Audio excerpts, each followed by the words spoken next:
Other news today, police have arrested the person they believe shot and killed Elsa McKeska, a beloved grandmother, outside a gym last week. That suspect, by the way, only 16 years old, and he's facing capital murder. Here's David Gonzalez.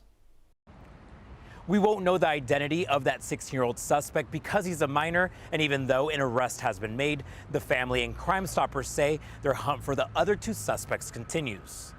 Elsa McKeska's family is one step closer to getting justice for the 62-year-old. In a Facebook post, McKeska's daughter Harley asked for privacy, but writes, "While we are grateful for this arrest, this person did not act alone." Crime Stoppers says this case is far from being solved. This is not over. Please, we're looking for identification, location of the other two men involved in the case. We're also looking for information on the vehicle, where the vehicle might be. McKeska had just parked her car outside the Life Fit gym when the suspects parked their white Suburban next to her. Two got out, calling out to her.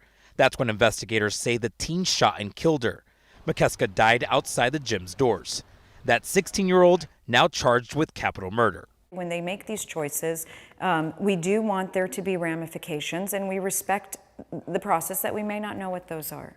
If you have any information that can help authorities in this case, you're urged to call 713-222-TIPS. Remember, you can remain anonymous. Back to you.